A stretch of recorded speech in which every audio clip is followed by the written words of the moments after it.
ठेका कार्य के अंतर्गत निविदा निर्धारित करना सबसे महत्वपूर्ण है। इसी के आधार पर यह निश्चित होता है कि किसी विशिष्ट कार्य को या किसी ठेका कार्य को किस व्यक्ति द्वारा संपन्न किया जाएगा।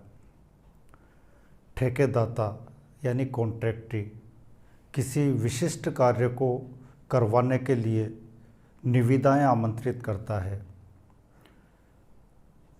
इन निविदाओं को समाचार पत्रों में या विशिष्ट स्थानों पर विज्ञप्ति लगाकर निविदाएं आमंत्रित की जाती है और निविदा आमंत्रण की जो अंतिम तिथि होती है उस अंतिम तिथि तक प्राप्त सभी निविदाओं के आधार पर एक तुलनात्मक विवरण पत्र तैयार किया जाता है। इस तुलनात्मक विवरण पत्र में जिस निविदादाता का निविदा मूल्य सबसे न्यूनतम होगा उस निविदादाता की निविदा स्वीकृत होगी। उस निविदादाता को ठेकेदाता द्वारा या निविदा आमंत्रित करने वाले व्यक्ति द्वारा उस ठेका कार्य को या उस विशिष्ट कार्य को संपन्न करने के लिए कार्यादेश या स्वीकृति पत्र जारी किया जाएगा। जिस निविदादाता की निविदा स्वीकृत होगी वो उस कार्य को करने के लिए अधिकृत होगा तथा इस निविदा में दी गई शर्तों के आधार पर ठेकेदार को उस विशिष्ट कार्य को उसी निविदा में दी गई निर्धारित अवधि में संपन्न करना होगा। यदि उससे विलंब से या उस निविदा शर्तों के अनुरूप वो कार्य को संपन्न नहीं करता है तो ठेकेदाता द्वारा या निविदा आमंत्रित करवाने वाले व्यक्ति द्वारा या जो उस कार्य को करवा रहा है उसके द्वारा निविदा शर्तों में जो भी पेनल्टी है वो पेनल्टी ठेकेदार पर या उस निविदादाता पर या उस कार्य को करने वाले व्यक्ति पर लगाई जाएगी। यहाँ निविदा मूल्य से तात्पर्य है ऐसा मूल्य जिस पर कार्य को संपन्न करने के लिए निविदादाता सहमत होता है। किसी कार्य के लिए जब निविदाएं आमंत्रित की जाती है तो कई व्यक्तियों द्वारा जो उस कार्य को करने में इच्छुक हैं निविदाएं प्रेषित की जाती है और इन निविदाओं में से उसी निविदादाता की निविदा स्वीकृत होगी जिसका निविदा मूल्य सबसे कम होगा तथा उस कार्य को संपन्न करने के लिए जो विशिष्ट योग्यताएं उस व्यक्ति में होनी चाहिए वो उस व्यक्ति में हो, उस व्यक्ति की ही निविदा स्वीकृत होगी।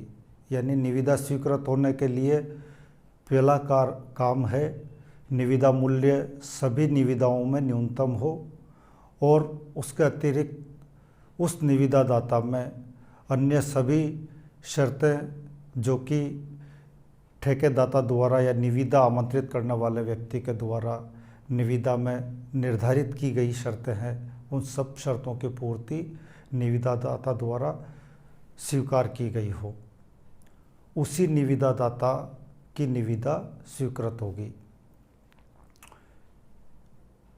निविदा मूल्य निर्धारित करना सबसे महत्वपूर्ण है क्योंकि इस निविदा मूल्य के आधार पर ही संबंधित कार्य निविदादाता को प्राप्त होगा।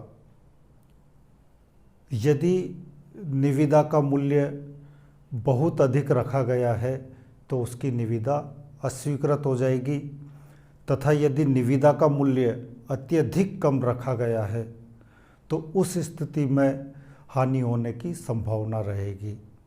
यानी निविदा का मूल्य ना तो बहुत अधिक हो ना बहुत कम हो।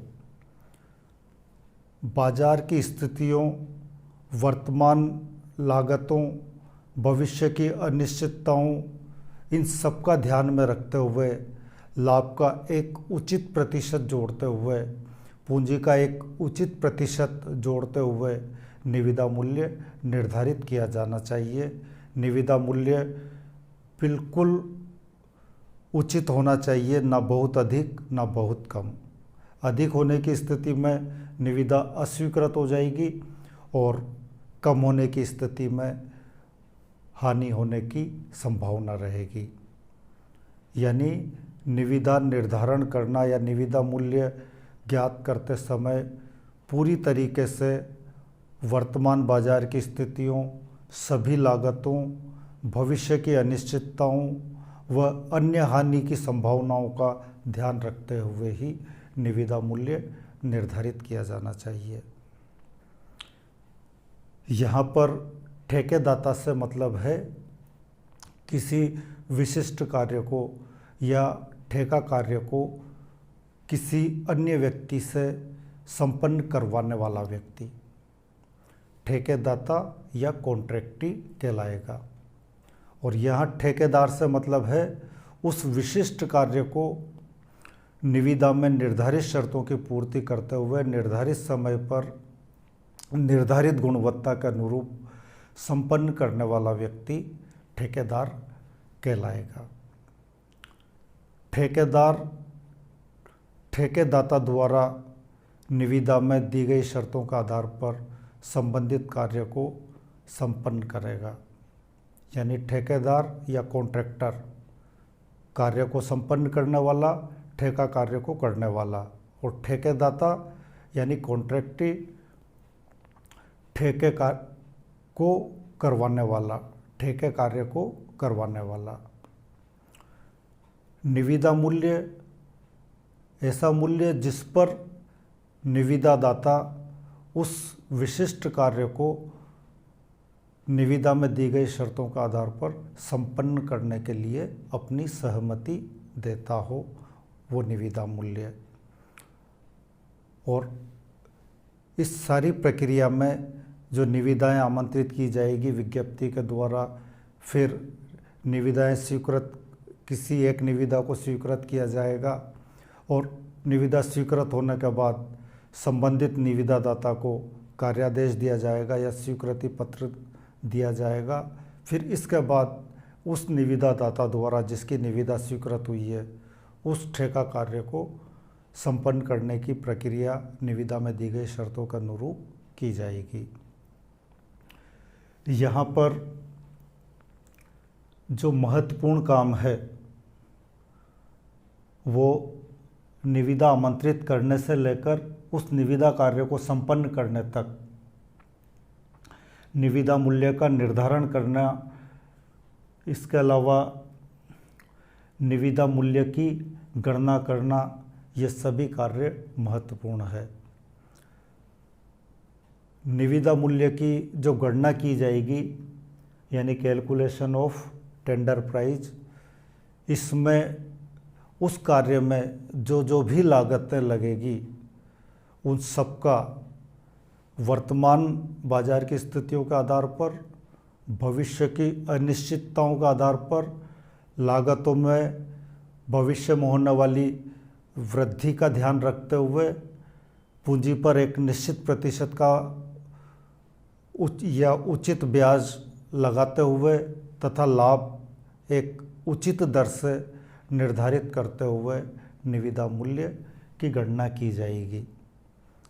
सामान्यतया निर्माण कार्यों में जो लागतें लगेगी उनमें प्रत्यक्ष सामग्री, प्रत्यक्ष श्रम, प्रत्यक्ष व्यय, इसके साथ साथ अन्य ऊपरी व्यय जो उस ठेकेदार के अन्य ठेका कार्यों से भी संबंधित होते हैं। यानी कई कार्य ऐसे हैं जो कई ठेकों पर सामूहिक रूप से चलते रहते हैं।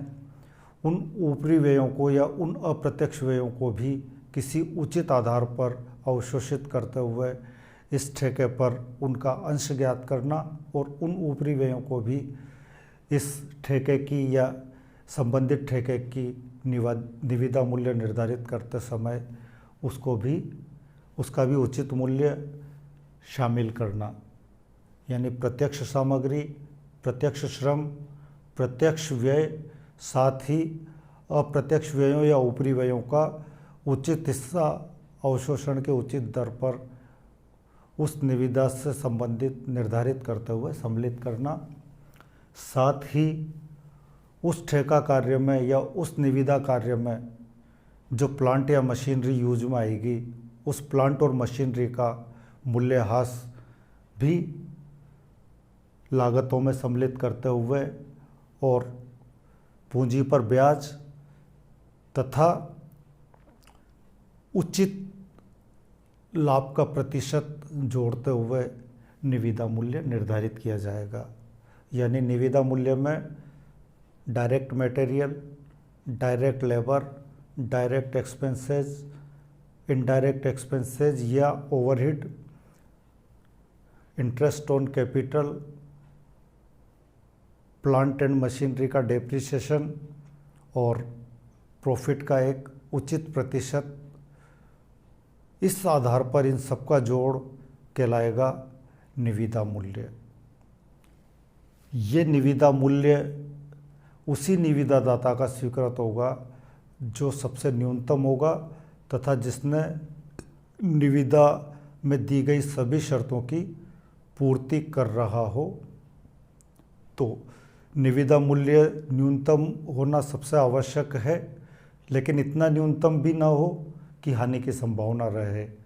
यानी निविदा मूल्य हर पहलू का ध्यान रखते हुए बिल्कुल उचित आधार पर ज्ञात किया जाएगा ताकि निविदा स्वीकृत हो सके और निविदा से संबंधित अन्य शर्तों की पालना की स्थिति भी उस निविदादाता में होना आवश्यक है। तभी उसकी निविदा स्वीकृत होगी और वो उस ठेका कार्य को या उस निविदा कार्य को संपन्न करने के लिए उसे स्वीकृति पत्र या कार्यादेश प्राप्त होगा।